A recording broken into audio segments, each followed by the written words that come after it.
Hello students, once again welcome to our YouTube channel.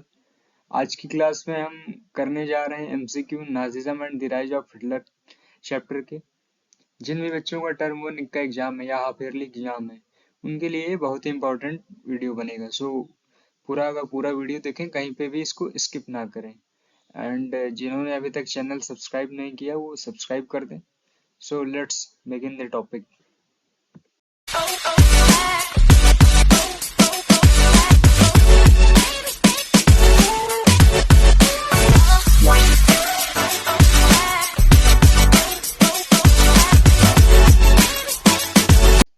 So first question is, which of these were the regions of Nazi hatred of the Jews?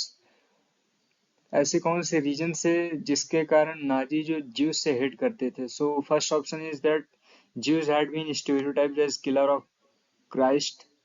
ये भी सही है. They were usurers, that is money lenders. So correct option for this answer is answer option D. A and B both are the reason. Juice लोगों को ऐसा स्टोरियोटाइप किया गया था कि उन्होंने जीसस क्राइस्ट की डेथ कराई है, और इसके साथ साथ उन्होंने किस चीज का काम किया? Money lenders. यूजरर्स का मतलब होता है money lenders. Then next question is, when did the second world war come to an end? तो सेकंड वर्ल्ड वॉर खत्म हुआ था मई 1945 में. So correct option for this question is option B. Next question in, what was the process of Nazi school for good German children? ये इस chapter का बहुत ही इंपॉर्टेंट क्वेश्चन है. This is the Nazi ideology of schooling. सो इसमें हमें ध्यान से देखना पड़ेगा सारे option. So first option is, racial science was introduced to justify Nazi ideology of race. तो ये भी सही है कि हिटलर ने क्या किया था, रेशियल साइंस वहां पे इंट्रोड्यूस कर दिया था. स्कूल टेक्स्ट बुक्स वर री रिटन. स्कूल की जो टेक्स्ट बुक थी वो भी वापस से लिखी गई थी. Even the function of sports was to nurture a spirit of violence and aggression among children. So the correct option for this question is all of the. Hitler ने पहला काम क्या किया? रेशियल साइंस वहां पे इंट्रोड्यूस करा दी. School books री written हुई. वहां पे एक स्पिरिट बना दी गई कि आपको हमेशा वायलेंस और एग्रेशन के लिए रेडी रहना है. इसके साथ साथ क्या था कि you should have to follow your dictator. Dictator को फॉलो करना है आपको. इसके साथ साथ ज्यूज जितने भी थे, चिल्ड्रंस और टीचर्स, दोनों को क्या किया गया? स्कूल से हटा दिया गया. सो ये सारी नाजी आइडियोलॉजी ऑफ स्कूलिंग थी. हिटलर ने ग्रुप बनाए थे जिसमें जंगवॉक था, हिटलर ग्रुप था, कौन सा आर्मी में जाए. So this is the most important question of this chapter.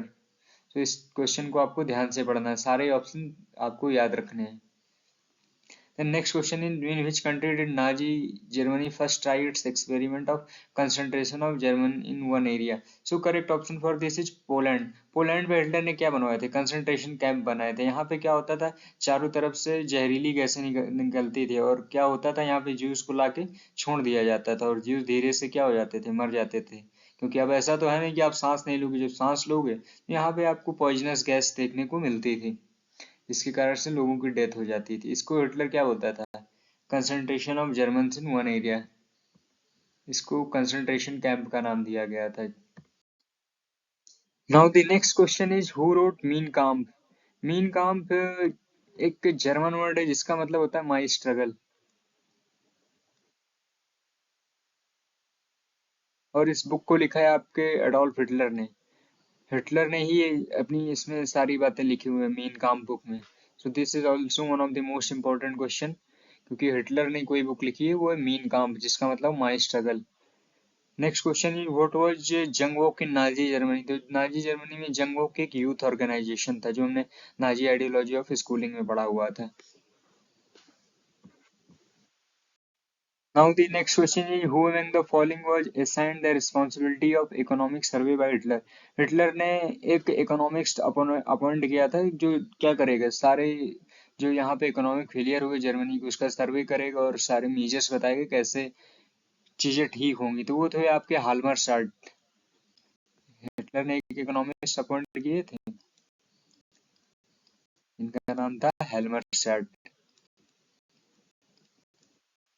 Now the next question, what was the name given to gas chamber by Nazis? Nazis ने गैस चैम्बर, जो आपके नाजीज थे उन्होंने गैस चैम्बर्स को नाम दिया था डिसइंफेक्शन एरियाज.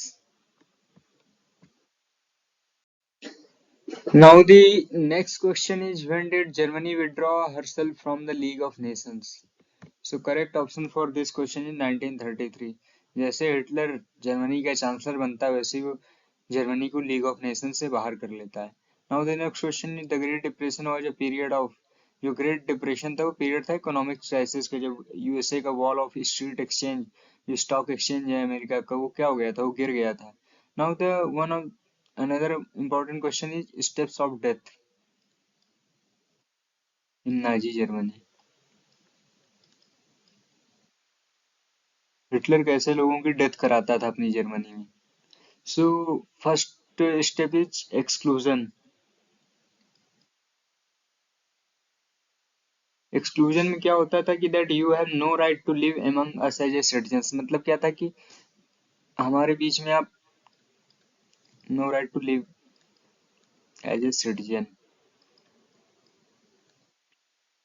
हमारे बीच में आप एज ए सिटीजन्स नहीं रह सकते। कहाँ पे? जर्मनी में। कि ज्यूज और नाजीज कैसे होंगे? अलग अलग रहेंगे। Now the next is गटाइजेशन।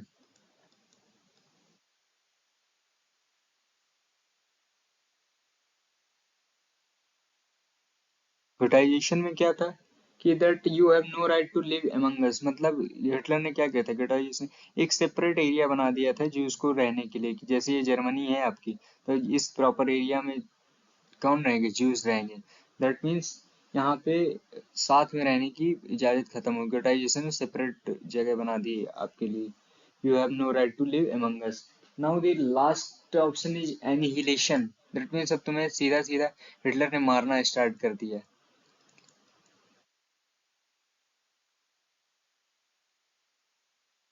No right to live.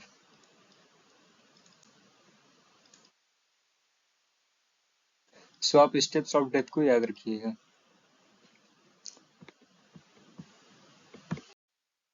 Now the next question is, which article of the Weimar Constitution gave the president the power to impose emergency, suspend civil rights and rule by decree in Germany?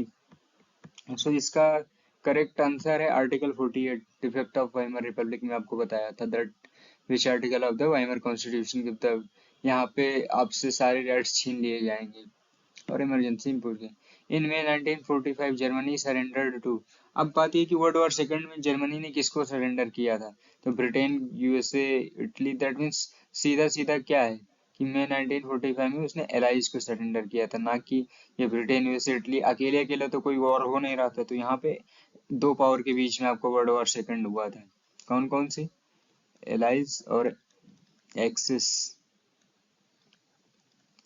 Axis में ट्राइपेट्राइट वाले लड़ रहे थे, और allies में आपके Britain, USA, France, ये सारे लोग थे, जिसमें एलाइज पावर विनर हुआ था। Now the next question is, when and among which countries was the tripartite pact sign? तो ट्राइपेट्राइट पैक्ट साइन हुआ था आपका 1940 में जर्मनी, इटली और जापान के बीच में। इन तीनों ने मिलकर बनाई थी axis power world war second के लिए। Now next question is, who were called the November criminals? तो जो वाइमर रिपब्लिक के सपोर्टर्स थे उनको नवंबर क्रिमिनल्स कहा गया था। कौन कौन थे? डेमोक्रेट्स थे, सोशलिस्ट थे, और कैथलिक्स थे। ये सारे कौन थे? ये सारे के सारे सपोर्टर्स थे, और इन्हीं को नवंबर क्रिमिनल्स कहा गया है।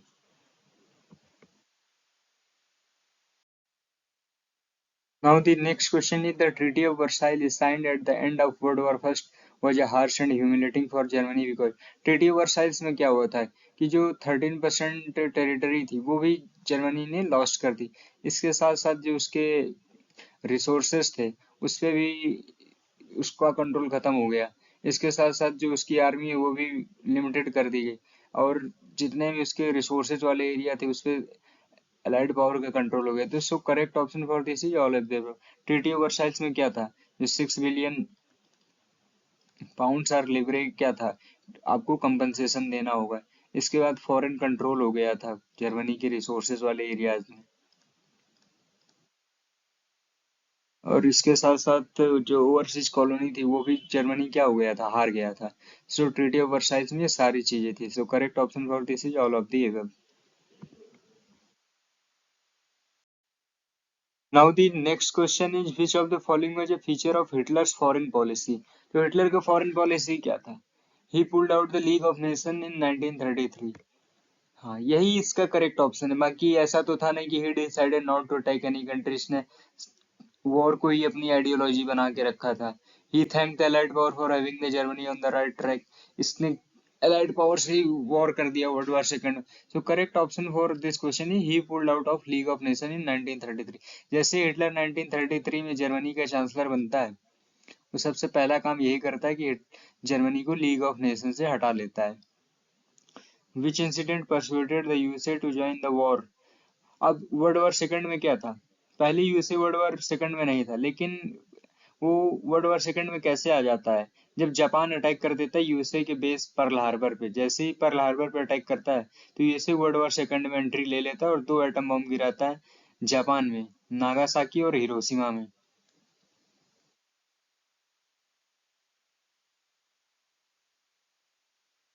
6 अगस्त और 9 अगस्त। पहले वर्ल्ड वॉर सेकंड में आपका यूएसए नहीं होता है, लेकिन जैसे ही जापान अटैक करता है उसके बेस पे पर्ल हार्बर पे, तो फिर वो वर्ल्ड वॉर सेकंड में आ जाता है।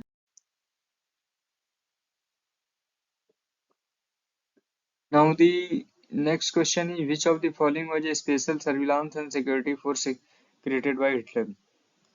आपको याद होगा कि हिटलर ने गेस्टेपो बना दी थी ताकि जो कोई इसके अगेंस्ट ना जाए। सीक्रेट स्टेट पुलिस थी।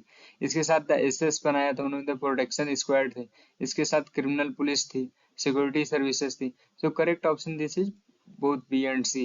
हिटलर की ये सारे सर्विलांस एंड सिक्योरिटी फोर्स थे। ये सारे इसने इसलिए बनाए थे ताकि उसके अगेंस्ट कोई ना जा पाए और उसका जो रूल है वो क्या स्मूथ चलता रहे और एक हाइट अटेन करे। Now the last question is, war in 1917 led to the strengthening of Allies and the defeat of Germany because of entry of the USA। पहले क्या था? जर्मनी स्ट्रॉन्ग पोजीशन पे चल रहा था, उसने फ्रांस और ब्रिटेन पे कब्जा भी कर लिया, लेकिन 1917 में जैसे यूएसए एलाइज पावर के साथ आ जाता है तो जर्मनी कमजोर पड़ जाता है और जर्मनी हार भी जाता है। सो ये थे आपके इस चैप्टर के सारे इंपॉर्टेंट एमसीक्यूज।